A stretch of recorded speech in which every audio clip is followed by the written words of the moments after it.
하나님의 은혜와 사랑을 진심으로 감사드립니다. 지난 간밤에도 또 편히 쉬게 해주시고 오늘 또 일어나 보니 또 이렇게 영하의 날씨에 또 이제 눈도 올리고 이렇게 하는 가운데 또 우리나라의 다른 지역에 눈이 지금 내리고 있다고 합니다. 하나님, 오늘 또 우리 2024년 11월 27일 오늘은 또 수요일 아침을 저희들에게 허락해 주셨는데, 하나님, 오늘 또 우리 주님 한 해 하루 종일 경건하고 안전한 사람이 되게 도와주시옵기만을 예수님의 이름으로 기도합니다. 아멘. 오늘은 우리 레위기 20장 10절 말씀을 우리 함께 봉독하도록 하겠습니다. 1절 한 절만 읽겠습니다. 시작. 누구든지 남의 아내와 간음하는 자 곧 그 이웃의 아내와 간음하는 자는 그 간부와 음부를 반드시 죽일지니라. 아멘. 우리 어저께는 우리 마지막에 9절에 보니까 부모를 저주한다거나 부모에게 욕설을 한다거나 부모를 불효하는 자식은 이렇게 반드시 이렇게 죽이도록 해서 그 마을에 또 이스라엘에 불효자가 다시 없도록 하라고 그렇게 말씀을 합니다. 오늘은 또 10절에 보니까 남의 아내와 간음하는 자, 7계명을 번영하는 자입니다. 그 이웃의 아내와 간음하는 자는 간부와 음부를 반드시 죽일지니라, 그렇게 말씀을 합니다. 우리가 이 간부라는 것은 이렇게 하는 남자를 얘기하죠. 음부는 여성을 얘기하는 겁니다. 간음하는 순간에 남자는 간부가 되고 여성은 음부가 되는 것입니다. 자, 이런 내용에 우리 요한복음 8장에 보니 예수님께서 이제 초막절 행사 끝나고 그 다음 날입니다. 이때는 심카토라라고 하나님의 말씀 다시 토라를 읽기 시작하는 날인데 일찍 새벽 기도를 인도하고 계셨는데 그 유대인들의 종교 지도자들이 한 여인을 데리고 오는 겁니다. 그리고는 이 말씀 도중에 그 방해를 하는지 아버지가 이 여인이 어저께 음행을 했다는 것이죠. 그래서 이 여인을 어떻게 처리할 것인가에 대해서 데리고 온 겁니다. 그러면 공정하게 얘기하면은 간부도 데리고 와야 될 것 아닙니까? 왜 여인만 데리고 오느냐 이거죠. 뭐 남자는 놓쳤는지 아니면은 이 여인만 그냥 데리고 오는 건지, 하여튼 본문 말씀은 한 사람만 이렇게 데리고 온 겁니다. 그럴 때 우리 주님은 이렇게 이들의 요구를 묵살하시는지 땅에 뭔가 뭐 쓰고 계셨어요. 쓰는데 자꾸 이렇게 독촉을 하니 너희 가운데 죄 없는 자가 먼저 돌을 치라. 그랬더니 아무도 치지 못하고 다 갔습니다. 그래서 다 간 것을 보고 여인만 하나 있길래 다들 어디 갔느냐? 다 갔습니다. 다 죄 있다는 거죠. 그리고는 이제 그러니까 그렇게 원리를 얘기하면은 이 음행한 사람들 다 죽여야 됩니다. 이런 내용들인데, 자, 그러면 우리 그 현장에서도 예수님이 이 여인을 죽였었습니까? 그래 다 간 것을 보고 나도 내게 정죄하지 아니하노니 다시는 죄를 범치 말라 하고 돌려보내 주시잖아요. 분명히 율법에는 죽이라고 했는 거 맞습니다. 또 죽여야 합니다. 돌로. 그랬는데 예수님은 어떻게 하는가 보자 하고 이 종교 지도자를 데려왔는데, 우린 주님 역시 돌로 죽임보다도 다시는 정죄하지 죄를 범치 말라고 용서를 해 주시는 건지 기회를 다시 주는 것인지 좌우지간 주님도 죽이지는 아니하셨습니다. 이거 보면은 이스라엘에 이런 법 하나 어긴다고 다 죽인다면은 이 사람이 살아날까요? 우리 그 아이들도 분류한다고 다 죽여버리면 어떻게 될까 이겁니다. 그래서 이제 이런 것을 의논하는 것이 랍비들입니다.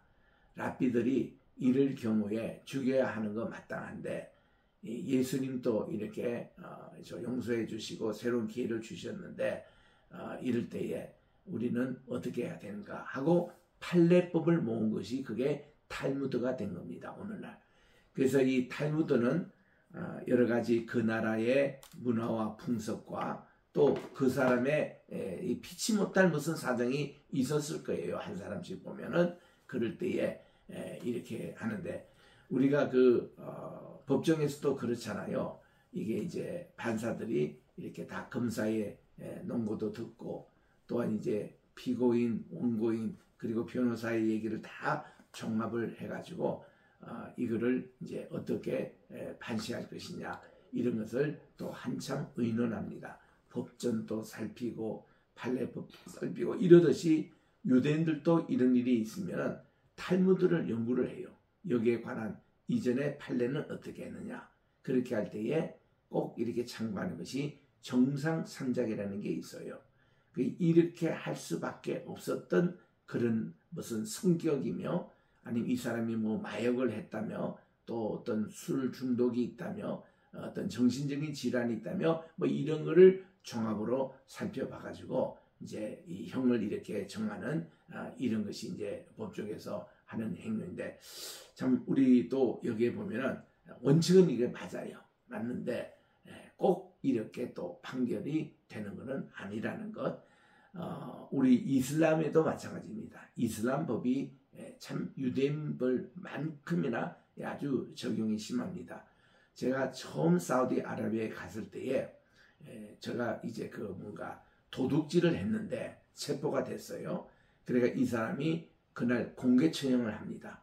그랬더니 미리 이렇게 다 나티스 방을 붙이고 몇월 며칠날 어디에 공개 처형한다고 해서 그날 또 보면은 이 야외 시장에서 하더라고요. 여러 사람이 다 보는 앞에서 많은 사람들이 모였습니다. 그래서 딱 이게 어디서 절도를 했고 이래 딱 그걸 발표하고서는 거기서 이제 처분대로 꾸란궁 몇 조에 의해 가지고 처형하느라 하고는 이게 뭐 칼이 내려와 가지고 손을 자르더라고요.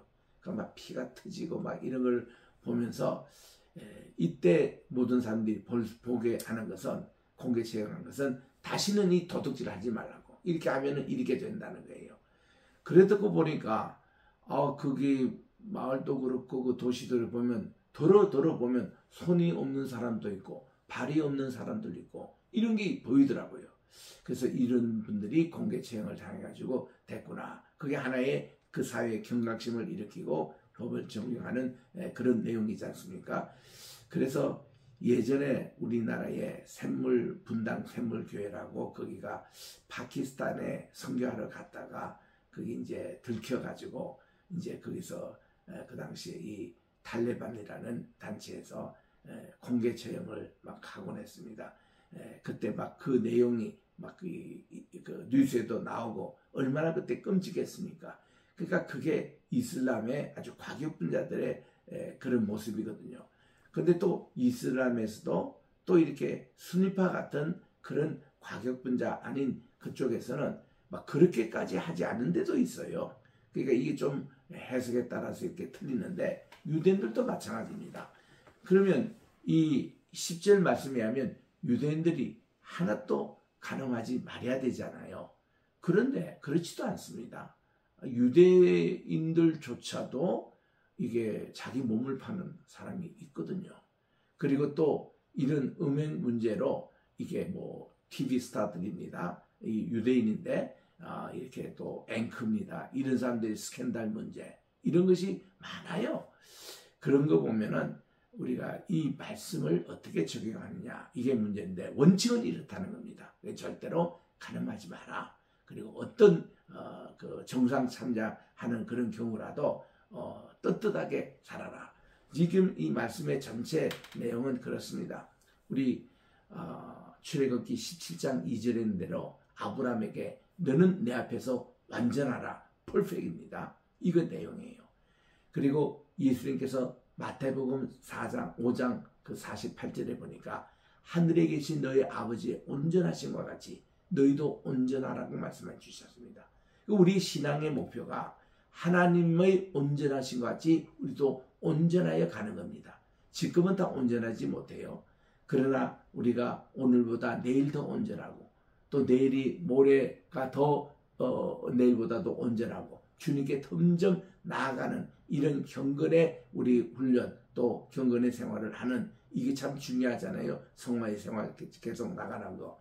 그래서 우리 하나님의 심판대 앞에 설 때는 적어도 하나님께 내가 이렇게 경건하게 살았습니다. 이렇게 온전하여지도록 노력을 했습니다. 이런 어떤 보고를 할 수 있도록 이렇게 하는 것이 모습이 아니겠는가.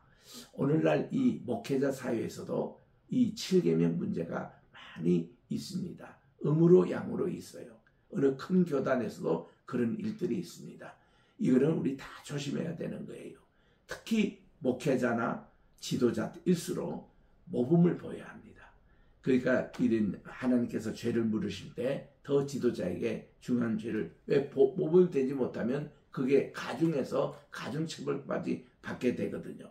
그 다음 11절에 보면은 누구든지 그 계모와 동침하는 자, 그 아비의 아치를 범하는 즉 둘 다 반드시 죽일지니 했는데 뭐 이것도 마찬가지입니다. 루벤이 그렇게 했거든요. 루벤이 자기 둘째 엄마라고 얘기했더니요. 이 라헬의 그 몸종 빌라를 범했거든요. 범했는데 그러면 여기는 이제 그 레위기니까 우리 족장들보다도 이제 뒤에 있는 법이 됩니다. 요 법으로 하면은 그것도 죽이셔야 되는데 루벤은 장자의 거기에서 탈락이 됩니다. 그런 처벌을 받아요. 그리고 이제 우리가 하나님께 뭐 죽이라 할 때, 번제를 바치다 할 때는 예를 들면 입다의 딸이 범죄로 하나님께 소원이 됐지만 그를 죽여서 그런 게 아니고 육체 죽인 게 아니고 그냥 시집을 못 가게 해서 평생 처녀로 지나게 하는 이런 처벌을 받는다든가 그런 이제 유도리는 있습니다. 또 12절에 보니까 누구든지 그 자부와 동침하거든 이게 며느리입니다. 며느리 관계도 안 되는 거예요. 그래서 이거는 그 피가 자기에게로 돌아가리라. 13절에도 누구든지 여인과 교합하듯이 남자와 교합하면은 둘 다 가정한 일을 행할 것이니 반드시 죽일지니 이게 동성애입니다. 동성애는 아예 죽이라고 했어요. 그 피가 자기에게로 돌아가리라. 성경에 지금 레위기 20장 13절만큼 이게 아주 적나라하게 이 동성애에 대해서 강하게 하는 것이 또 없습니다. 자, 두 군데 더 찾아봅시다. 여기 우리 이미 레위기 18장 22절에 나왔거든요. 너는 여자와 교합한 같이 남자와 절대로 교합하지 말거라. 이는 이 가정한이라는 것은 어보미네이션. 하나님께서 보시기에 가장 이렇게 좋지 못하는 일이라는 겁니다. 또 20장 13절 금방 읽었던 말씀이고 로마서 1장 26절에 가보면은 이를 인하여 하나님께서 저희를 부끄러운 욕심에 내어버려 주셨으니 곧 저희 여인들도 순리대로 쓸 것을 바꾸어 영리로 쓰며 여인들끼리 하는 레스비언이 있어요. 레스비언. 또 이와 같이 남자들도 순리대로 여인 쓰기를 버리고 서로 향하여 음욕이 부를 듯하는 이게 게이들입니다. 게이와 레스비언에 대해서 분명히 나오잖아요. 그렇게 더불어 부끄러운 일을 행하여 저희의 그릇에 상당한 보응을 그 자신에 받았느니라. 동성애에 대해서 이렇게 구체적으로 나옵니다. 성경에서 가면 이거 죄라고 나옵니다. 잘못됐다고 나와요. 이번에 트럼프도 선언했습니다. 동성애 없애겠다고. 이거는 다 법으로 합법된 거 다 뒤집겠다고. 자, 이런 성경에 분명히 나오는. 왜냐하면 모든 세상에 인류의 사회가 멸망한 것을 조사해 보면은 제국 시절이 있잖아요. 근동지혜 때, 고대 근동지혜 때 이 제국이 300년 이상 간 제국이 없습니다. 그런데 그 300명 이렇게 오래 했던 나라들도 망한 거 보면은 아수르 그랬습니다. 바벨론 그렇습니다. 신바벨론 제국이 그랬어요. 페르시아 제국이 그렇습니다. 로마 시대가 그랬어요. 이거 망할 때는 동성애 때문에 망했습니다. 이거는 역사적인 사실이에요. 그래도 동성애 가겠다는 겁니까? 나라 망치려고 하는 거예요. 자기 가정부터 자기부터 벌써 망치는데 가정이 망치잖아요. 자기의 그 어떤 시족 사회가 망치는 겁니다. 그리고 나라가 이게 위태합니다. 그래서 오히려 요즘은 동성애에 가장 반대하는 사람들이 누군가 하면 동성애를 10년, 20년 해봤던 사람들. 그리고 자기가 나이가 늙어가게 되고 자기 자식은 없고 또 이렇게 자기의 뭐 물려줄 뭐가 없고 하는 사람들이 가장 나눠서 동성애 제발 하지 말라는 거예요. 내가 해보니 그게 아니라는 거예요. 그런 운동이 미국의 뉴욕부터 시작해서 시카고에 또 오늘날 샌프란시스코에 심지어 지금 캐나다의 토론토 이런 데서 많이 지금 일어나고 있습니다. 유럽에도 마찬가지잖아요. 유럽에도 영국이나 프랑스 이런 데 오래전에 동성애 했거든요. 그래서 60년대 영국에 유학 갔다 오신 교수님이 이런 말씀 하시더라고. 우리는 그때 대학원 다닐 때에 남자 기숙사 따로 있고 여자 기숙사 따로 있었습니다. 층을 달리해서 이렇게 썼어요. 그런데 60년 중반 때 벌써 영국 같은 데서는 이 남녀층을 없앴다는 것 아닙니까? 동성애 때문에. 그런 얘기를 들었을 때 우리는 뭐 저 딴 나라 얘기인 줄 그렇게 들었습니다. 근데 지금 한국이 동성애 애들이 지금 생기고 있어요. 이게 문제가 돼가 또 차별금지법이라는 것이 뭐 국회 지금 계류 중에 있습니다. 참 이렇게 세상이 바뀌어가는 거예요. 이거 뭐 몇 년 사이로 이렇게. 한국은 체질적으로 동성애가 아니거든요. 그런데도 이렇게 바뀌고 있는 것입니다. 여기 보면 마약 문제가 있고 또 이렇게 정신질환 문제가 있고 또 이렇게 알코올 중독 문제가 나오고 그래서 이 성중독 문제가 꽤 심각합니다. 이 동성애도 이 중독과 같은 것입니다. 14절에 보니까 누구든지 아내와 그 장모를 아울러 취하면 악행이죠. 하여튼 우리 그 당시 고대법도 이스라엘에서 이 한 여인과 그 장모 그러면 딸과 엄마 아닙니까? 이거 같이 절대로 성적인 관계를 하면 이거는 더 못된 짓입니다. 그들을 아예 불에 살으라고 했습니다. 이는 너희 중에 악행이 없게 하려 하심이라. 또 15절에 남자가 짐승과 교역하면 반드시 죽이고 너희는 그 짐승도 죽일 것이라고 했습니다. 또 여자가 짐승에게 가까이 합니다. 교합하거든 너는 여자와 짐승을 죽이되 이들을 반드시 죽일지니 그 피가 자기에게로 돌아가리라. 태국 가보세요. 이런 것이 있습니다. 또 이렇게 다른 나라에 갔다 온 사람들 얘기를 내가 듣기도 했습니다. 참 이게 그 당시 있었기 때문에 이런 게 그래서 우리 고대 근동에 이거를 좀 조사를 해보니까 대개 그게 우상숭배와 관계되어 있더라고요. 우상에서요 남녀관계 이거 지나치면 그 다음 동성애로 가죠. 동성애 이게 무너지면 그 다음 짐승과 수가 납니다. 또 이렇게 나가는 이런 그러니까 이 사회가 망하게 되는 거예요.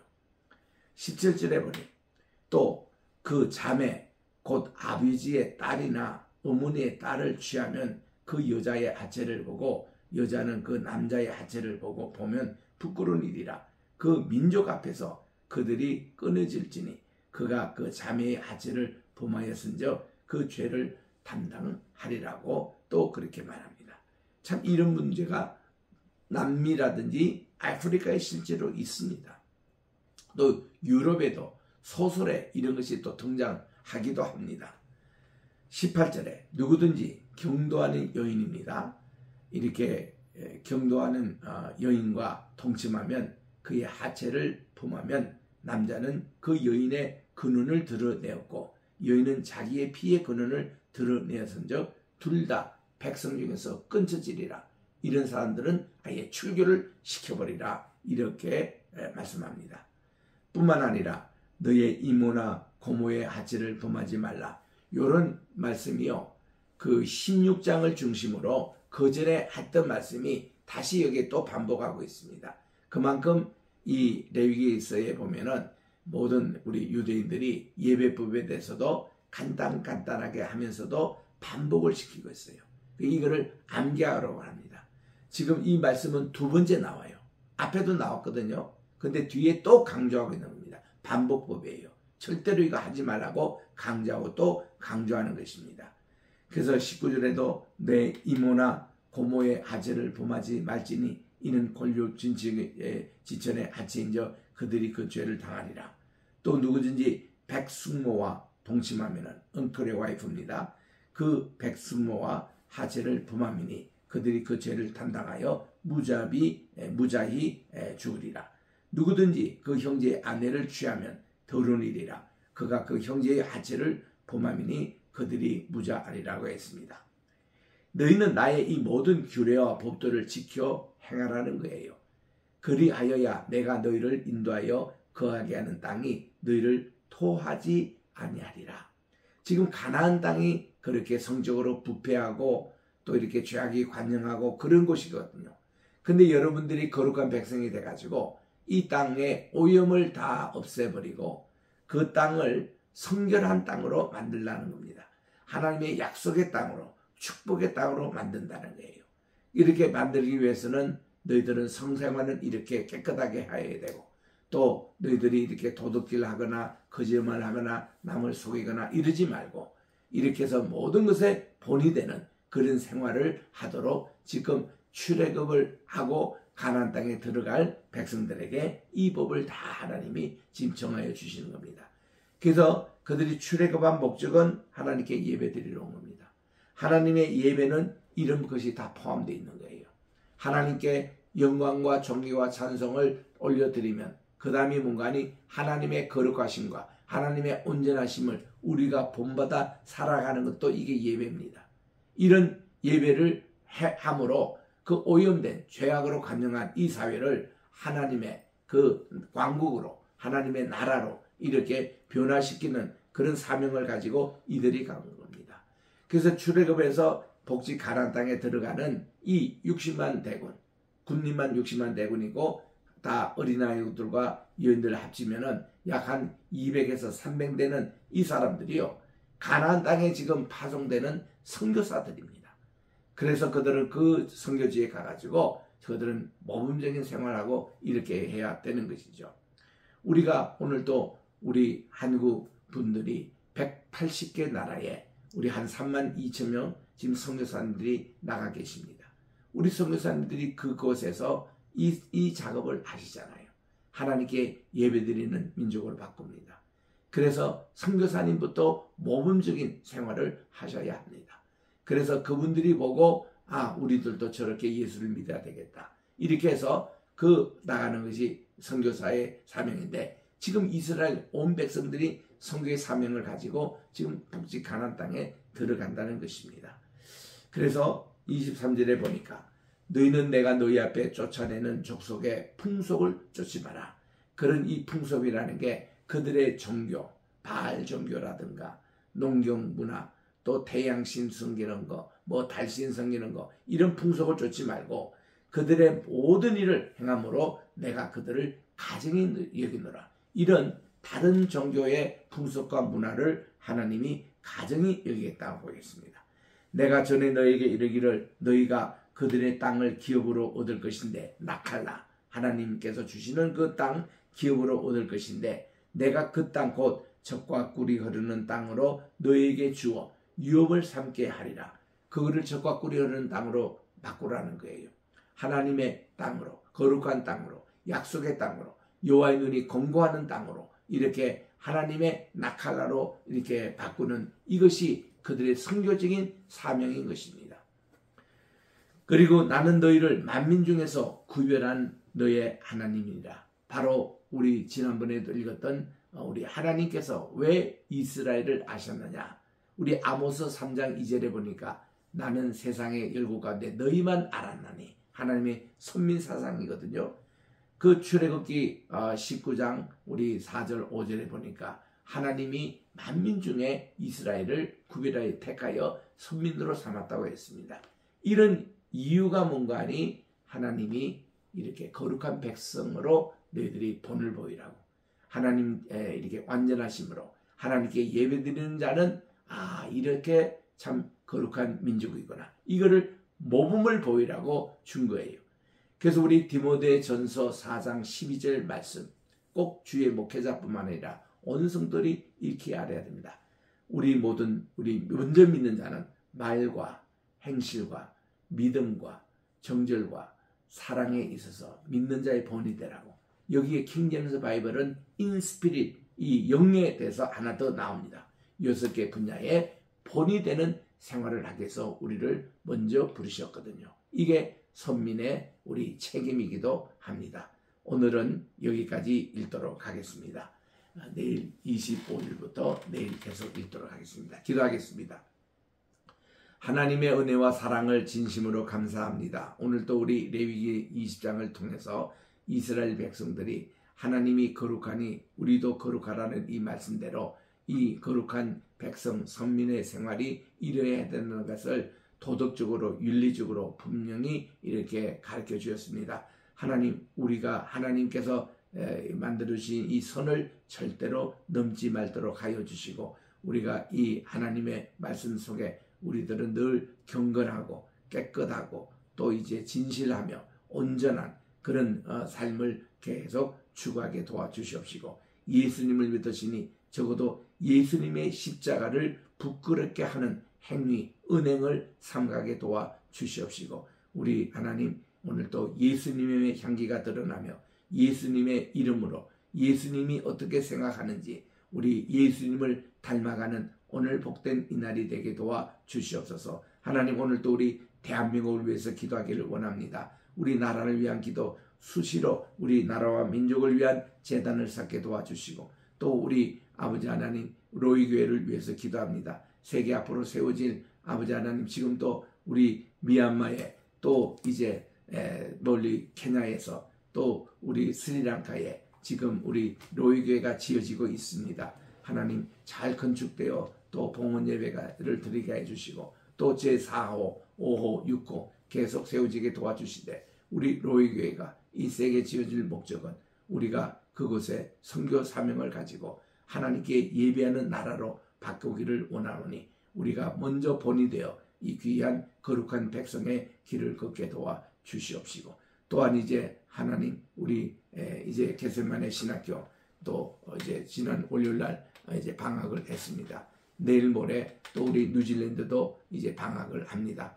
하나님께서 모든 우리 분교마다 함께 축복해 주시고, 또 이번 방학 동안을 지켜주시오며, 또 세계 선교회를 축복해 주시고, 또 특별히 우리 황희슬 로품을 우리 주님 눈동자같이 지켜주셔서 들어가도 복을 받고 나가도 복을 받는 귀한 우리 황희슬 로품 되게 하시고, 특별히 우리 황장로님을 세워주셔사오니 우리 하나님께서 정말 이 모든 일을 잘 감당할 뿐만 아니라 우리 민족의 지도자로서 항상 크게 주께서 사용해 주시옵기만을 간절히 바라고 원합니다. 날씨가 많이 추워졌습니다. 모든 분들 건강을 지켜주시옵시고, 오늘 하루도 주님 안에 승리하게 도와주시되, 특별히 환우에 있고 또 병원에 입원하고 계신 분들 기억해 주시고, 우리 김도하 목사님 염증의 수치를 낮춰주시고, 아버지 하나님 모든 통증을 주께서 제거시켜 주시오며, 우리 또 진경님, 정님, 전도사님 하나님께서 폐를 든든하게 아버지 회복시켜 주셔서 태어날 수 있는 은총도 베풀어 주시옵기만을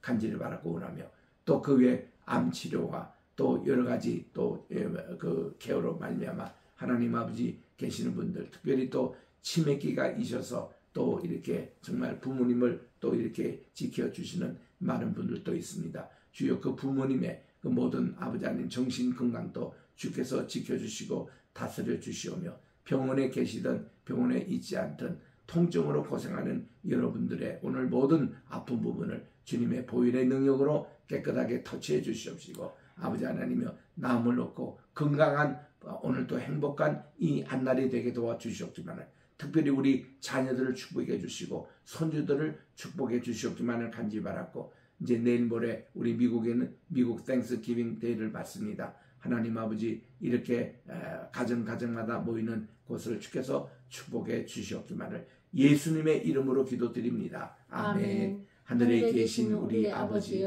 이름이 거룩히 여김을 받으시오며 나라의 임하옵시오며 뜻이 하늘에서 이룬 것 같이 땅에서도 이루어지이다. 오늘날 우리에게 일용할 양식을 주옵시고, 우리가 우리에게 죄 지은 자를 사하여 준 것 같이 우리 죄를 사하여 주옵시고, 우리를 시험에 들게 하지 마옵시며 다만 악에서 구하옵소서. 대개 나라와 권세와 영광이 아버지께 영원히 있사옵나이다. 아멘.